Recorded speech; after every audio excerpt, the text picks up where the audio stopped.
Volume 5, Chapter 590, 31st of March, 1947. The Monday before Passover, the cursed fig tree, and the parable of the wicked husbandmen. Jesus comes out early from the tent of a Galilean, on the tableland on the Mount of Olives, where many Galileans gather on the occasion of solemn festivities. The field is all asleep, lit up by the moon that is setting slowly, enveloping tents, trees and slopes, and the town asleep down there at the bottom in a white silvery light. Jesus passes resolutely and noiselessly among the tents, and once he is out of the field, he goes down fast along the steep slopes towards Gethsemane. He passes through it, comes out of it. He crosses the little bridge over the Kidron, a silver ribbon singing to the moon. He arrives at the gate watched over by the legionaries. This night watch at the closed gates is probably a precautionary measure of the proconsul. The soldiers, 4 in all, are speaking, sitting on large stones placed as seats against the massive wall, and they are warming themselves at a little fire of dry twigs that casts a reddish glow on the shining lauricles and stern helmets, under which appear faces so different in their italic features from those of the Hebrews. "Who is there?" asks the first one who sees Jesus' tall figure appear from behind the corner of a little house near the gate, and he grasps a sharp-pointed spear that was leaning against the nearby wall, and he stands in the prescribed attitude, imitated by the others. And without giving Jesus time to reply, he says, "No one is allowed to come in. Don't you know that this is the end of the second watch? I am Jesus of Nazareth. My mother is in town. I am going to her." "Oh, the man who brought back from the dead the man of Bethany. By Jove, I shall see him at last." And he approaches him, looking at him curiously, walking around him, as if he wished to make sure that it is not something unreal, something strange, but a man like everybody else. And he says so. Oh, my goodness! He is as handsome as Apollo, but he is made exactly like us. And he has neither baton, nor cap, nor any sign of his power. He is perplexed. Jesus looks at him patiently, smiling gently.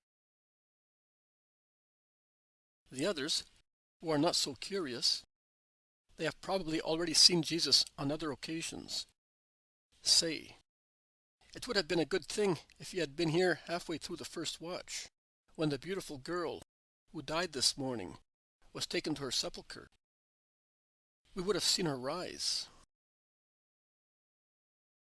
Jesus kindly repeats, "May I go to my mother?" The 4 soldiers rouse up. The senior says, "Actually, according to instructions, we should not let anybody pass. But you would pass just the same. He who forces the doors of Hades can easily force the gates of a closed town. And you are not a man who will provoke rebellions. So the prohibition does not apply to you. Try not to be seen by the patrol in the town. Open the gate, Marcus Gratus. And you, go in noiselessly. We are soldiers, and we must obey. Be not afraid. Your kindness will not become a punishment for you." One of the legionaries cautiously opens the wicket door within the huge main door, and says, "Be quick. The second watch ends shortly, and we shall be replaced by other guards. Peace be with you. We are warriors. The peace I give lasts also in wartime, because it is the peace of the soul." And Jesus enters a dark arch open in the thick wall. He passes silently before the guard room, through the door of which comes the flickering light of an oil lamp, a common lamp, hanging from a hook on a low ceiling, and which allows one to see the bodies of soldiers sleeping on mats laid on the floor, all wrapped in their mantles, with their weapons beside them. Jesus is in town by now, and I lose sight of him, while I watch two of the previous soldiers go back in, after watching to see whether Jesus had gone away, before waking the sleeping soldiers for the change. He can no longer be seen. I wonder what he meant by those words. I should have liked to know, says the younger one. You should have asked him. He does not despise us. He is the only Jew who does not look down on us, and does not annoy us in any way, replies the other one, who is in full manhood. I did not dare. How could I, a peasant from Benevento, speak to a man who was said to be God? A god riding a donkey? Ha ha ha! And if he were as drunk as Bacchus, he might do that. But he is not drunk. I don't think he even drinks honeyed wine. Don't you see how wan and lean he is? And yet the Hebrews, they do drink, although they pretend they don't. And inebriated with the strong wines of this land, and with their strong drinks, they have seen God in a man. Believe me, the gods are idle stories. Olympus is empty, and the earth has none. If they heard you, are you still childish to the extent of not being a candidate, and not knowing that Caesar himself does not believe in the gods? Neither do the pontifices, the augurs, the aruspices, the Arval brethren, the Vestal virgins, or anybody else? Why then? Why the rites? Because people like them. They are useful to the priests, and Caesar avails himself of them to be obeyed, as if he were an earthly god, held by the hand by the Olympian gods. But the first not to believe are those whom we venerate as ministers of the gods. I am a Pyrrhonian. I have traveled around the world. I have had many experiences. My hair has become gray at my temples, and my way of thinking has matured. My personal code consists of 3 sentences. To love Rome, the only goddess and the only certainty, to the extent of sacrificing my life for her. To believe nothing, because everything around us is an illusion, with the exception of our sacred immortal fatherland. We must doubt even ourselves, because it is not certain whether we live. Senses and reason are not sufficient to make us know for certain that we have succeeded in knowing the truth, and to live and to die are of the same value, because we do not know what is to live and what is to die, he says, affecting a philosophic skepticism of a superior mind. The other one looks at him doubtfully. He then says, I, instead, believe. And I should like to know, to learn from that man who has just gone by. He certainly knows the truth.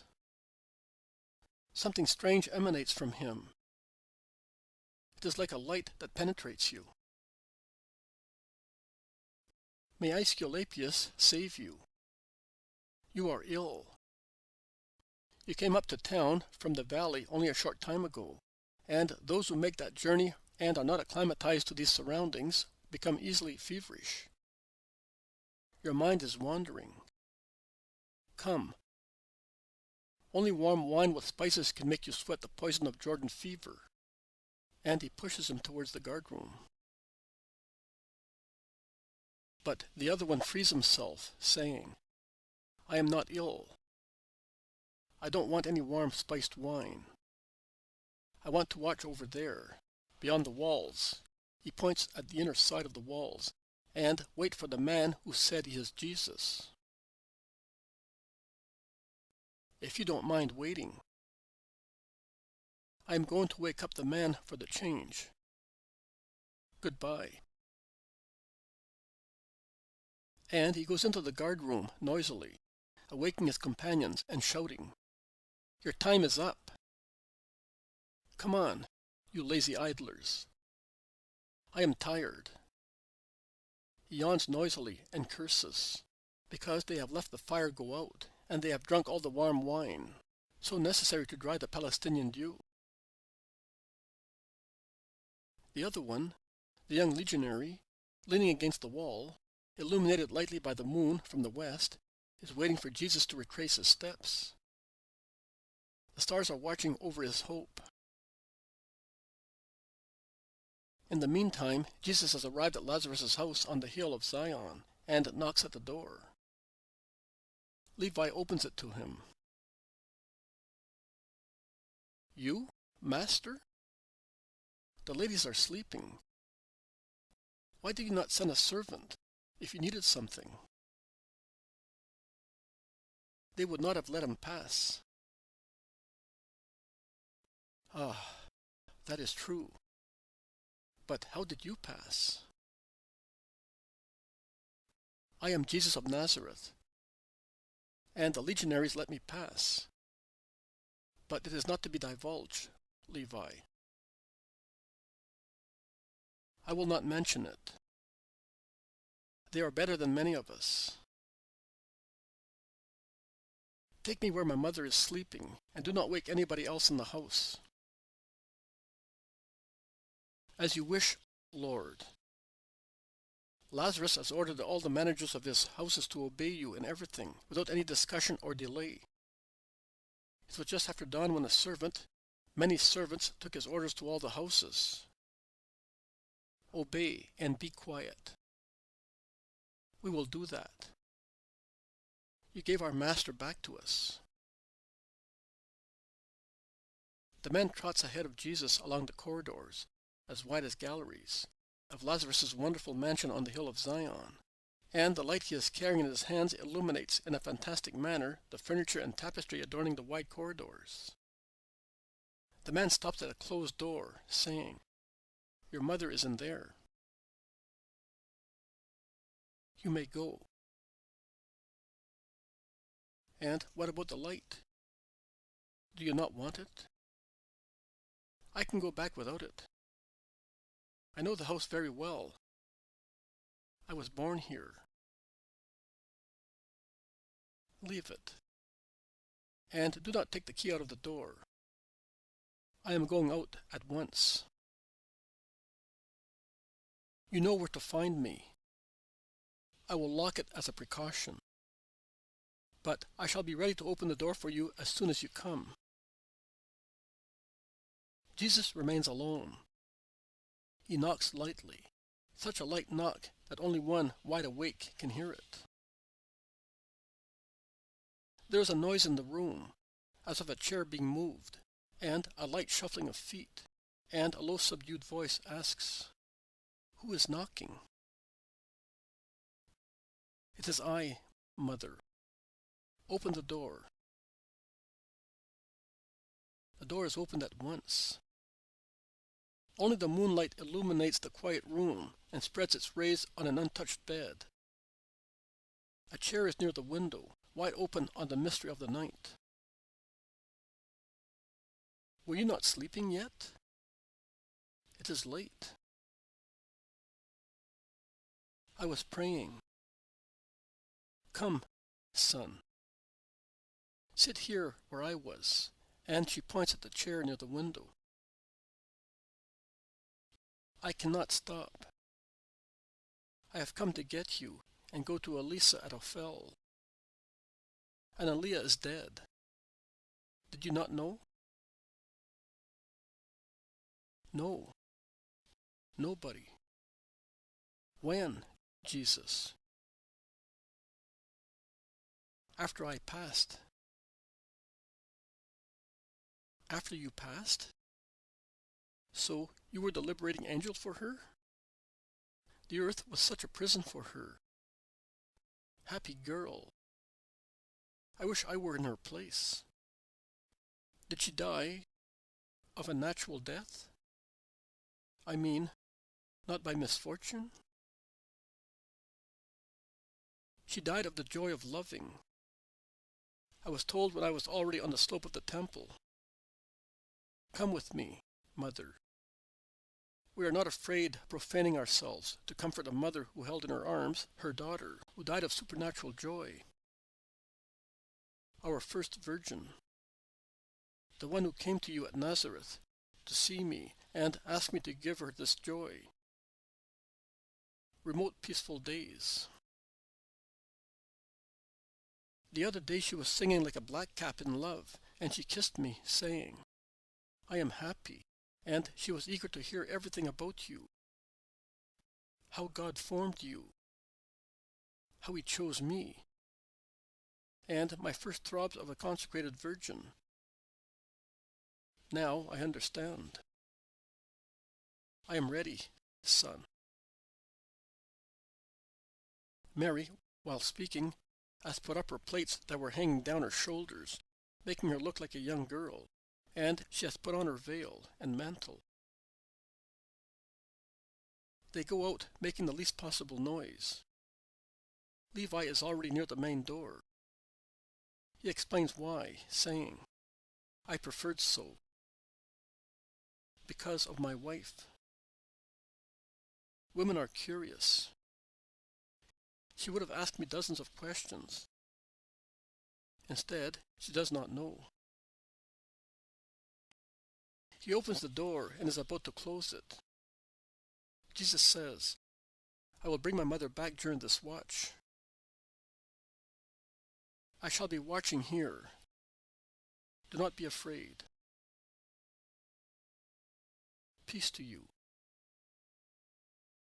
They go along the silent, empty streets, from which the moonlight is slowly withdrawing, while it still shines on the tops of the tall houses on the hill of Zion.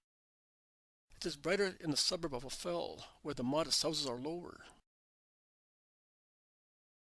Here is Analia's house, closed, dark, silent. Some withered flowers are still lying on the 2 steps of the house. Perhaps they were thrown by the Virgin before she died, or they fell off her coffin. Jesus knocks at the door. He knocks again. The noise of a window opened on the upper part of the building. A dejected voice asks, "Who is knocking?" "Mary and Jesus of Nazareth," replies Mary. "Oh, I am coming." A short wait, then the noise of the sliding bars. The door is opened, showing the worn-out face of Elisa, who is holding on with difficulty to the doorpost, and when Mary, going in, stretches out her arms towards her, she collapses on her breast, sobbing faintly, like one who has wept so much as to have no tears or voice left. Jesus closes the door patiently, waiting for his mother to soothe so much grief. There is a room close to the door. They go into it, and Jesus takes the lamp that Elisa had laid on the floor of the entrance before opening the door. The tears of the mother seem to be endless. She speaks to Mary, sobbing hoarsely. A mother is speaking to the mother. Jesus, standing against a wall, is silent. Elisa cannot resign herself to that death. That happened so. And in her grief, she blames Samuel, the perjurious fiancé, for it. That cursed man broke her heart. She never said anything. But I wonder for how long she had been suffering. And in her joy, in shouting, her heart broke. May he be cursed forever. No, my dear. No, do not curse. It is not so. God loved her so much that he wanted her in his peace. But even if she had died because of Samuel, it is not so, but let us suppose so for a moment. Consider what a joyful death she had, and say that the wicked deed brought about a happy death for her. I no longer have her. She is dead. She is dead. You do not know what it is to lose a daughter. Twice I have tasted that sorrow, because I was already weeping over her, as she was as good as dead, when your son cured her. But now,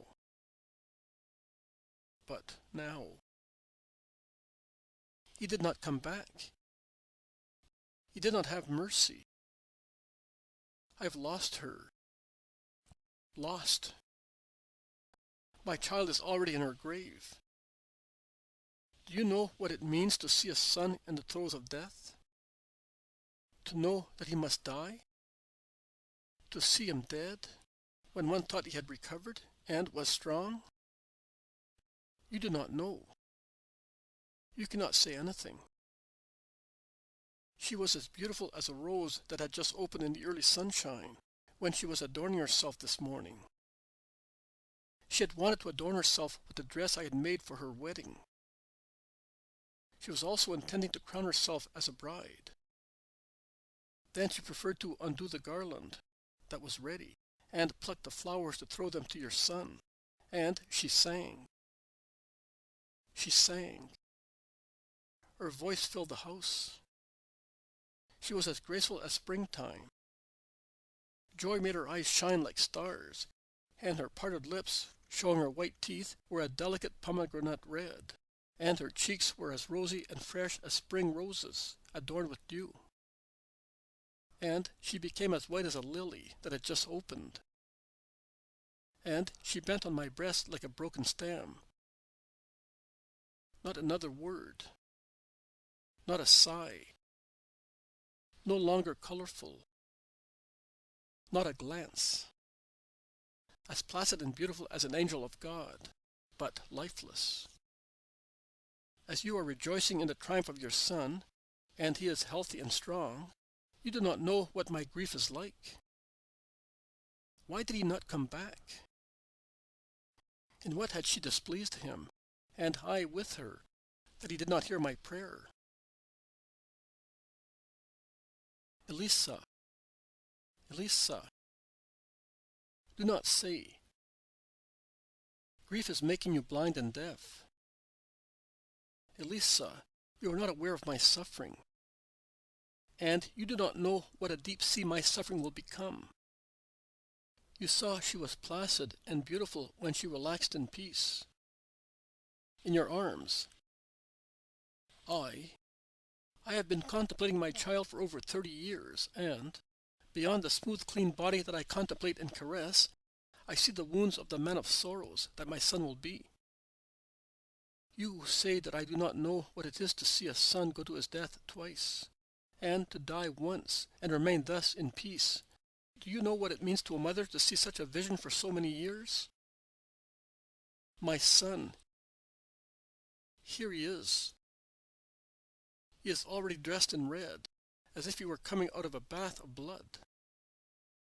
And soon, before long, the face of your daughter will not yet have become dark in her grave, and I shall see him dressed in the purple of his innocent blood, of the blood that I gave him. And while you received your daughter on your heart, do you know what my sorrow will be like, seeing my son die like a criminal on a cross of wood? Look at him, the Savior of everybody, in their spirits and in their flesh, because the flesh of those saved by him will be incorrupt and blessed in his kingdom. And look at me. Look at this mother who continually accompanies and takes her son to the sacrifice. Oh, I would not hold him back one step. I can understand you, poor mother. But try to understand my heart. Do not hate my son.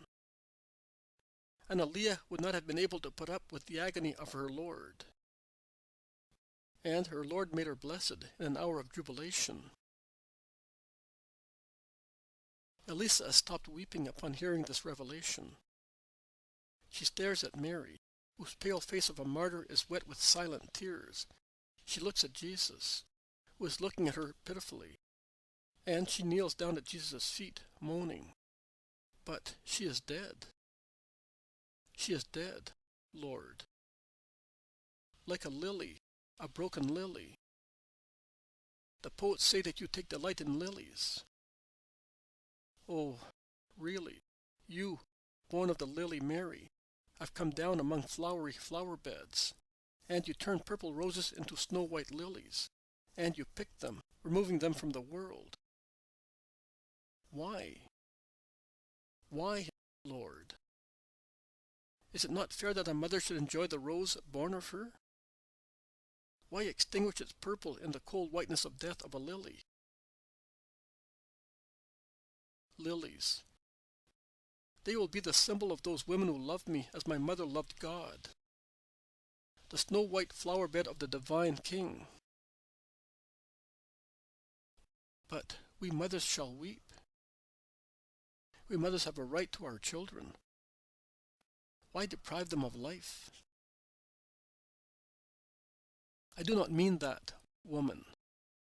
The daughters will remain, but consecrated to the King, like the virgins in the palaces of Solomon. Remember the song. And they will be spouses, the beloved, on the earth and in heaven.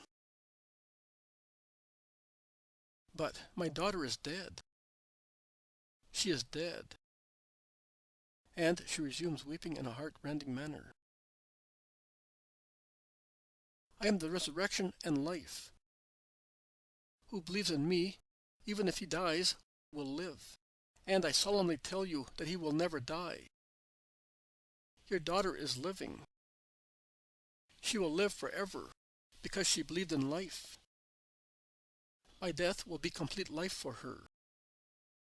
She was aware of the joy of living in me, before being aware of the grief of seeing me torn away from life. Your sorrow makes you blind and deaf, as my mother rightly says. You will soon be repeating the words I sent you this morning. Her death was really a grace of God. Believe me, woman. Horror is hanging over this place. And the day will come when mothers who have been struck like you will say, "Praised be God who spared our children these days." And the mothers who have not been struck will cry to heaven, "Why, O God, did you not kill our children before this hour?" Believe me, woman. Believe my words. Do not raise between Analea and yourself the real barrier that separates people, that of the difference of faith. See? I could have refrained from coming. You know how much I am hated. Do not let the triumph of 1 hour deceive you. Every corner may conceal a trap for me. And I have come alone, at night, to console you and speak these words to you. I pity the sorrow of a mother, but I have come to say these words to you for the peace of your soul. Peace be with you. Peace. Give me it, Lord. I cannot. In my grief, I cannot set my mind at rest. But you, who give life back to the dead and health to the living, give peace to the heart of a mother torn by grief. Let it be so, woman. Peace to you. He imposes his hand on her, blessing her and praying silently over her. Mary has also knelt down beside Elisa, embracing her with her arm. Goodbye, Elisa. I am going. Shall we not meet again, Lord? I shall not leave my house for many days, and you will be going away after the Passover festivities. You are still part of my daughter, somehow, because Analea lived in you and for you. She weeps. More calmly, but how much she weeps. Jesus looks at her. He caresses her gray-haired head, and he says to her, "You will see me again." When? In 8 nights' time, as from tonight. And will you comfort me again? Will you bless me to give me strength? My heart will bless you with all the fullness of my love for those who love me. Come, Mother. Son, if you will allow me, I should like to remain a little longer with this mother. Sorrow is a billow that comes back again after he who gives peace has gone away. I will come back at the first hour. I am not afraid to come by myself. You know that. And you know that I would pass through a whole enemy army to console a brother of mine in God. As you wish. I am going. God be with you. He goes out noiselessly, closing the door of the room and that of the house.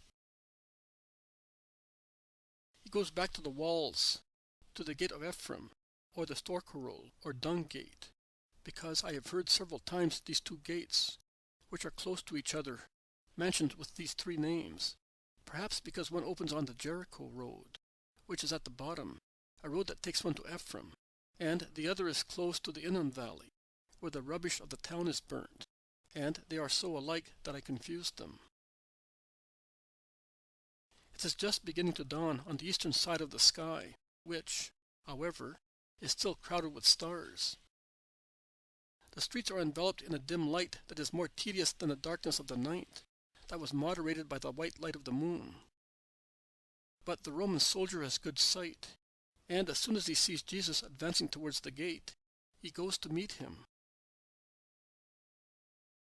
Hail!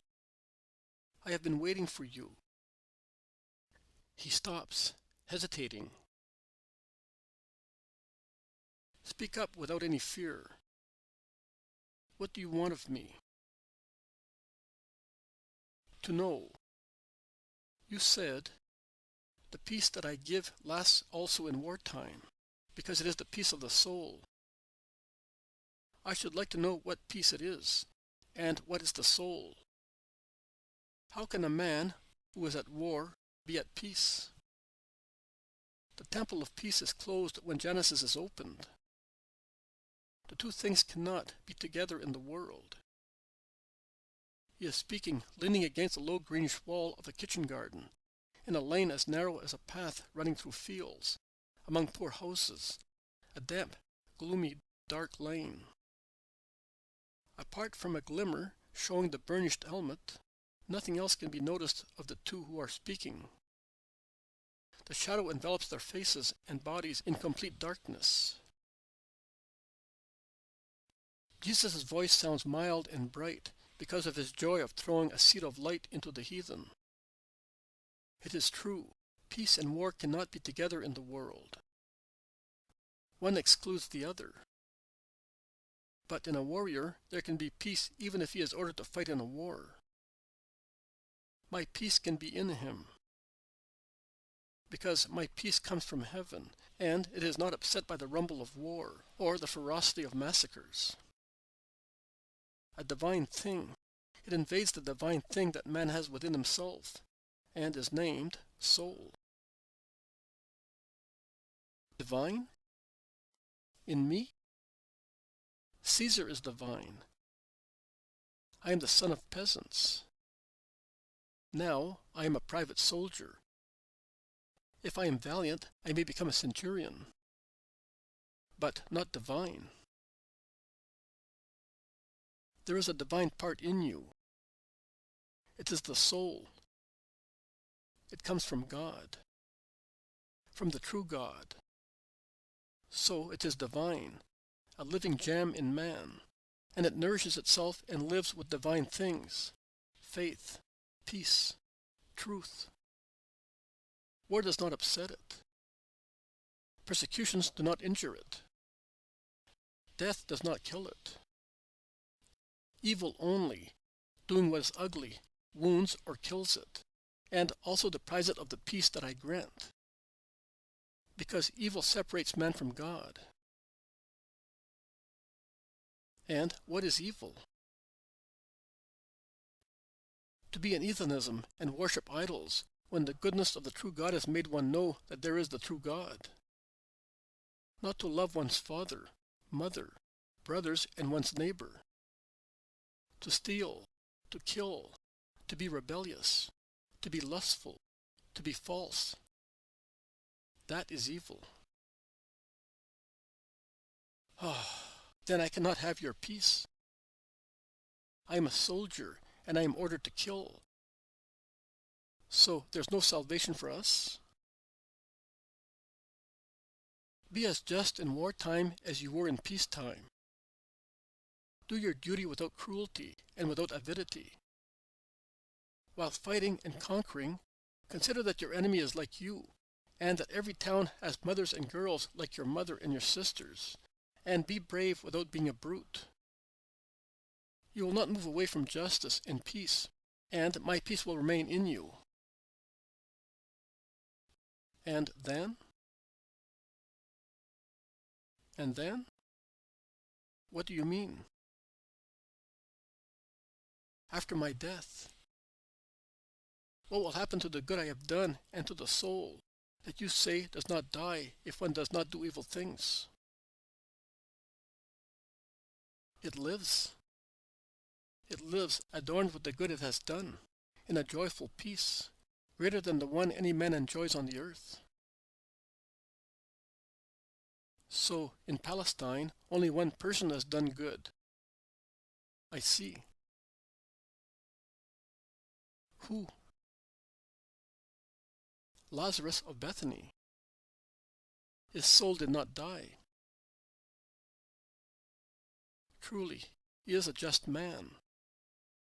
But many are like him, and they die without being raised from the dead, but their souls live in the true God. Because the soul has another abode, in the kingdom of God. And those who believe in me will enter into that kingdom.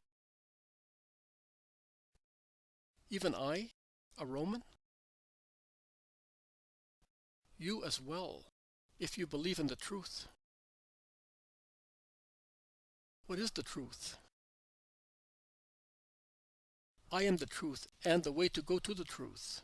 And I am the life, and I give life. Because those who accept the truth accept the life. The young soldier is pensive, silent. Then he raises his face, the still pure face of a young man, and he smiles, a limpid, serene smile. He says, I will try to remember all this and to learn even more. I like it. What is your name?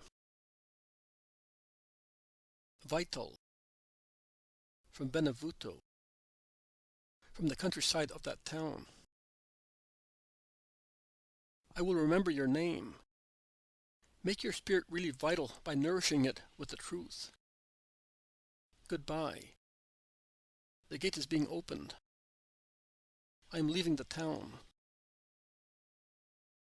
Hail. Jesus goes quickly to the gate and hastens along the road leading to the Kidron and to Gethsemane, and thence to the field of the Galileans. Among the olive trees of the mountain he meets with Judas of Kerioth, who is also going up fast towards the field, which is awaking. Judas makes a gesture as if he were frightened, finding himself in front of Jesus. Jesus looks at him fixedly, without speaking. I went to take food to the lepers, but I found 2 at Hinnom, 5 at Siloam. The others cured. They are still there, but they are cured so well that they asked me to inform the priest. I had gone down at daybreak, to be free later. It will cause a stir. Such a large number of lepers cured at the same time, after you blessed them, in the presence of so many people. Jesus does not speak. He lets him speak. He does not say, "You did the right thing," or anything else concerning Judas's action and the miracle. But stopping suddenly and staring at the apostle, he asks him, "Well?" The fact that I left you freedom and money, what change has it made? What do you mean? This. I'm asking you whether you have sanctified yourself since I gave you back freedom and money. And you understand me. Oh, Judas. Bear it in mind. Always bear it in mind. You are the one whom I loved more than anybody else, receiving from you less love than all the others have given me. Nay, I have received hatred greater, because it is the hatred of one whom I treated as a friend, than the fiercest hatred of the fiercest Pharisee. And remember also this, that not even now I hate you, but as far as the Son of Man is concerned, I forgive you. Go now. Nothing more is to be said between you and me. Everything has already been done. Judas would like to say something, but Jesus, with an authoritative gesture, beckons him to go on. And Judas, his head lowered like a defeated man, goes on. At the boundary of the field of the Galileans, the apostles and Lazarus' 2 servants are ready. Where have you been, Master? And you, Judas, were you together? Jesus prevents Judas's reply, saying, I had something to say to some hearts. Judas went to the lepers, but they are all cured, except 7. Oh, why did you go?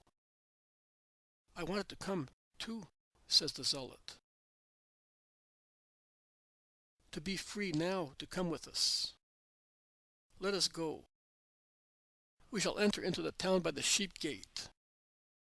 Let us make haste, says Jesus again. He is the first to set out, passing through the olive groves that take one from the field, situated almost halfway between Bethany and Jerusalem, to the other little bridge that spans the Kidron near the sheep gate. Some houses of peasants are scattered along the slopes, and almost at the bottom, near the water of the torrent, a ruffled fig tree dangles over the stream. Jesus turns his steps towards it, and he searches among the large thick leaves to see whether there are any ripe figs. But the fig tree is nothing but leaves, many useless leaves, but there is not one fruit on its branches. You are like many hearts in Israel. You are neither kind nor pitiful to the Son of Man. May you never bear fruit again, and may no one ever eat your fruit in future, says Jesus. The apostles look at one another. They are surprised at Jesus' anger at the barren tree, which is probably a wild one. But they do not say anything. Only later, after crossing the Kidron, Peter asks him, Where did you eat?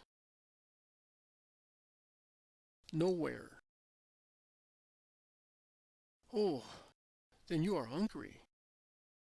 There is a shepherd over there pasturing some goats. I will go and ask for some milk for you.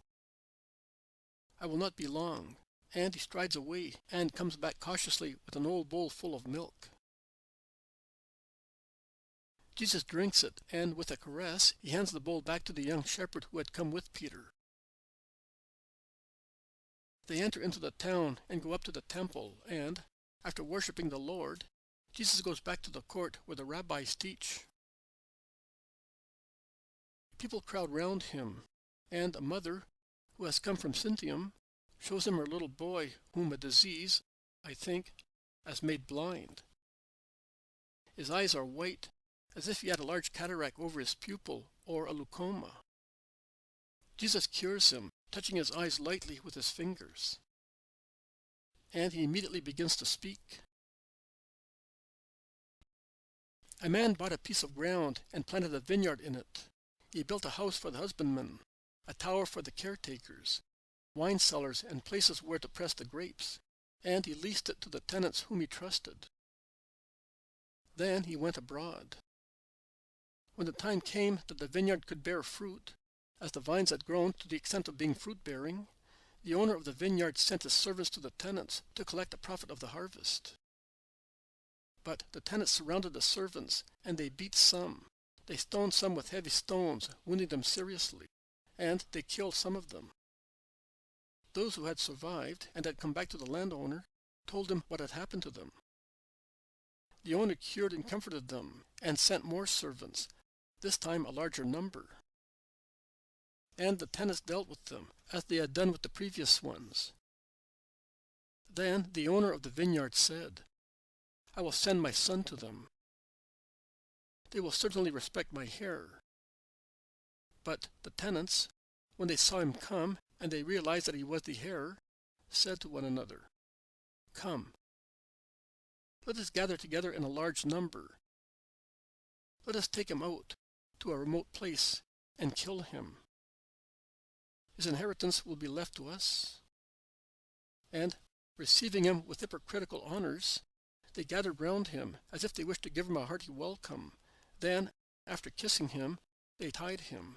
They gave him a good thrashing, and with endless mocking words, they took him to the place of torture and killed him.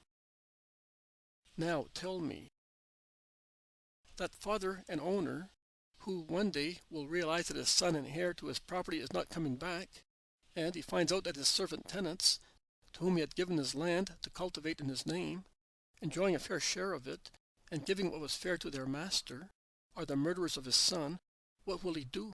And Jesus' sapphire eyes, as bright as if they were lit by the sun, flash on the people present, and particularly on the groups of the more influential Judeans, Pharisees, and scribes, scattered among the crowd. No one speaks. So, speak up. At least you, rabbis of Israel. Speak the word of justice to convince the people to be just. I might speak a word that is not good, according to your minds. So I ask you to speak, so that the people may not be led into error. The scribes are compelled to reply, and they say, "He will punish the wicked man with a cruel death, and will give the vineyard to other tenants, so that they may cultivate it in an honest manner, giving him the fruit of the land entrusted to them." What you said is correct. In the scriptures it is written, "The stone rejected by the builders has become the keystone." This is the work of the Lord, and it is wonderful to see. Therefore, as it is written thus, and you know, and you rightly judge that those tenants who killed the son and heir of the owner of the vineyard should be punished in a cruel manner, and the vineyard should be given to other tenants to be cultivated in an honest way, well, that is why I say to you, the kingdom of God will be taken away from you, and will be given to people to make it yield fruit. And he who falls against this stone will break in pieces, and he upon whom the stone falls will be crushed. The chief priests, the Pharisees and scribes, with a really heroic attitude, do not react. So powerful is the eagerness to reach one's aim. On past occasions, they at least opposed him, whereas today, when the Lord Jesus openly tells them that their power will be taken away from them, they do not abuse him. They do not react violently against him.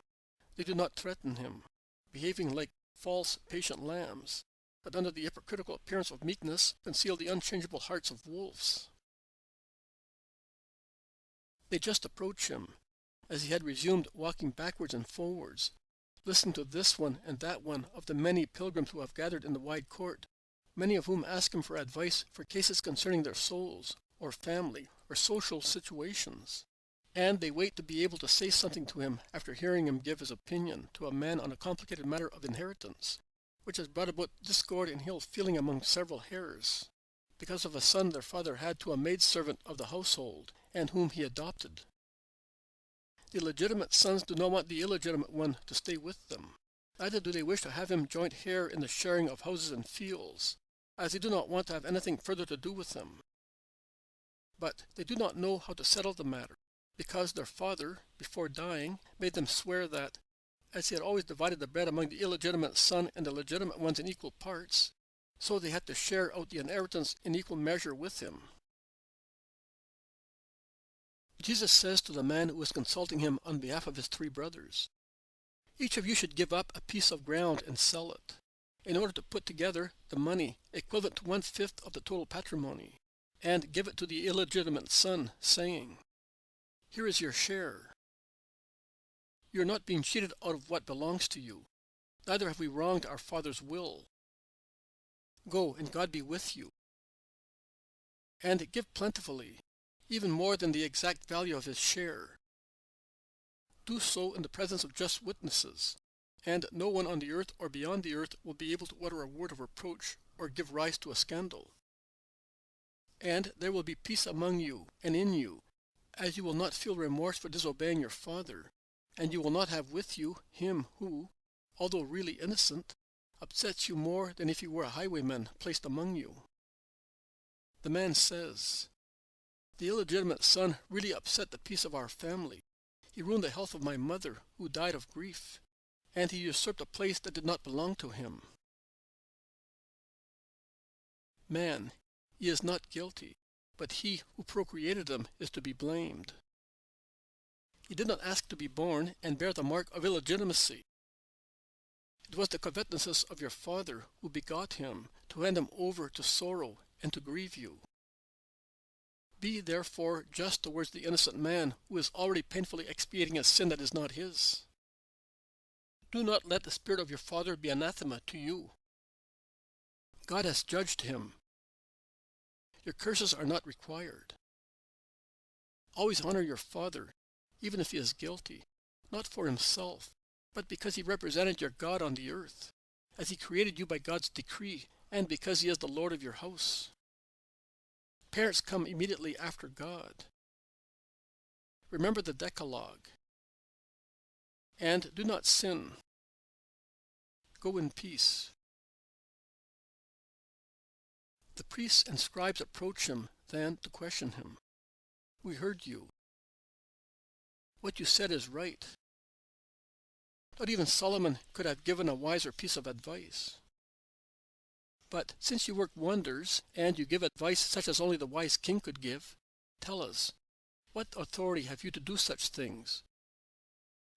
Whence does such power come to you?" Jesus stares at them.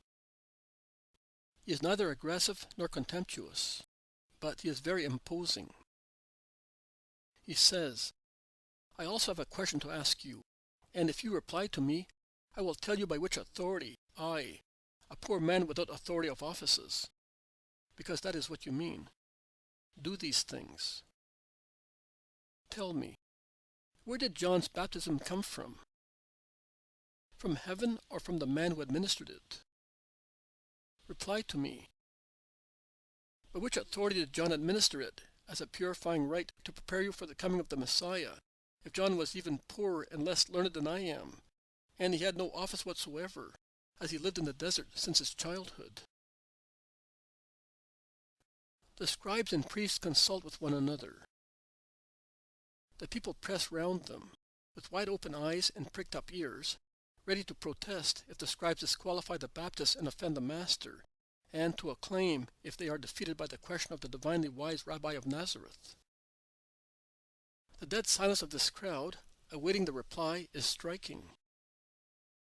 It is so profound that the breathing and whispering of the priests and scribes can be heard, as they speak to one another almost without uttering words, and in the meantime they cast glances at the people, whose feelings they realize are ready to explode.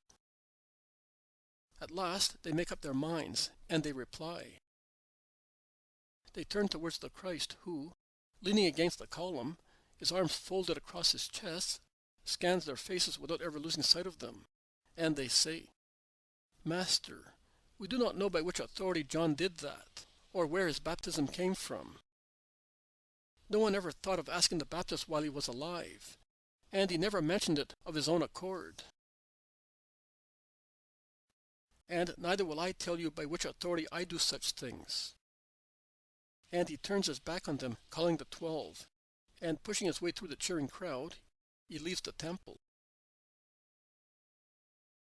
When they are already out, beyond the Probatica, as they came out on that side, Bartholomew says to him, "Your enemies have become very prudent. Perhaps they are converting to the Lord who sent you, and will recognize you as the Holy Messiah." That is true. They did not discuss your question or your reply, says Matthew. Let it be so. It is beautiful that Jerusalem should turn to the Lord her God, says Bartholomew again. Do not delude yourselves. That part of Jerusalem will never be converted. They did not reply in a different manner because they were afraid of the crowd. I read their thoughts, even if I could not hear their subdued words. And what were they saying? Asks Peter. They were saying this: I want you to be acquainted with what they said, that you may know them thoroughly, and you may give future disciples an exact description of the hearts of men in my days. They did not reply because they are turning to the Lord, but because they said to one another, if we reply, the baptism of John came from heaven, the rabbi will say to us, then why did you not believe what came from heaven and was meant as a preparation for the messianic time? And if we say, from man, then the crowds will turn against us, saying, then why did you not believe what our prophet John said of Jesus of Nazareth? So it is better to say, we do not know. That is what they were saying. Not because they were being converted to God, but out of mean calculation, and because they did not want to have to admit with their own lips that I am the Christ, and I do what I do because I am the Lamb of God of whom the precursor spoke. And neither did I wish to say by what authority I do the things I do. I have already said it many times within those walls, and all over Palestine, and my miracles speak even more than my words. Now I will no longer say it with my words. I will let the prophets and my Father and the signs of heaven speak. Because the time has come when all the signs will be given. Those mentioned by the prophets and indicated by the symbols of our history, and those which I announced. The sign of Jonah. Do you remember that day at Kadesh? It is a sign that Gamaliel is awaiting. You, Stephen, and you, Hermas, and you, Barnabas, who have left your companions to follow me today, have certainly heard the rabbi speak of that sign several times. Well, the sign will soon be given. He goes away up through the olive groves on the mountain, followed by his apostles and by many of his 72 disciples, beside others who, like Joseph Barnabas, follow him to hear him speak again. Jesus says, you will put here the second part of the Monday, that is, the speeches delivered to my apostles during the night. Vision of 6th of March, 1945.